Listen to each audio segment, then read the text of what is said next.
এসে গেল সেই দিন, ইভানের অন্নপ্রাশন। আগামী 8 তারিখে ইভানের অন্নপ্রাশন।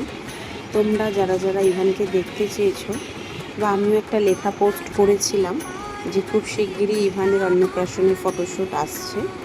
তো এসে গেল সেই দিন। ইভানের অন্নপ্রাশনের জন্য আমরা কিছু কার্ড ছাপিয়েছি, দেখতেই পাচ্ছ কেমন হয়েছে তোমরা একটু জানিও। ইভানের অন্নপ্রাশনটা খুব ছোট করেই হচ্ছে, আমাদের একটু সমস্যা আছে। তো আমাদের মানত ছিল মহাপ্রভু জগন্নাথের প্রসাদে ইভানের মুখ এঁটো করা হবে। তো সেটা আমাদের হয়ে গেছে মহাশিবরাত্রিতে। তো আগামী 8 তারিখে একটা ছোট্ট করে পরিবার মিলে ইভানের এই অন্নপ্রাশনটা আমরা করছি। তোমরা সবাই আশীর্বাদ করো ইভানকে, ও যেন ভালো থাকে, সুস্থ থাকে। তো এই কার্ড সবাইকে দেওয়ার আগে আমাদের গজাননকে আগে নেমন্তন্ন করব।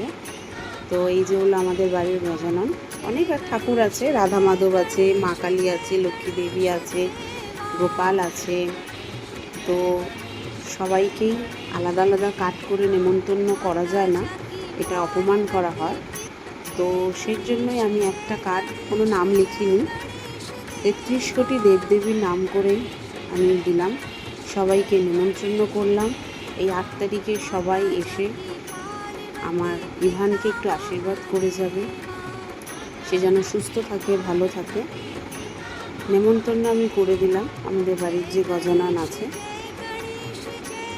কার্ডটা রাখতে পারছি না, অসুবিধা হচ্ছে, দেখতেই পাচ্ছ কীভাবে রাখবো বুঝতে পারছি না।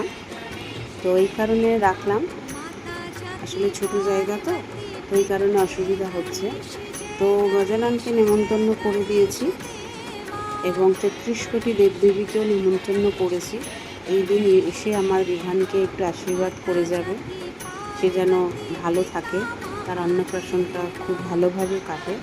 তোমরাও আশীর্বাদ করো। আর খুব শিগগিরই ইভানের অন্নপ্রাশনের ফটোশ্যুট আসছে, ফটো তোমরা দেখতে পারবে, ফেস রিভিল করব। আর জগন্নাথের পোশাক খেয়ে যে ইভানের মুখ এঁটো হয়েছে সেটাও তোমরা দেখতে পারবে।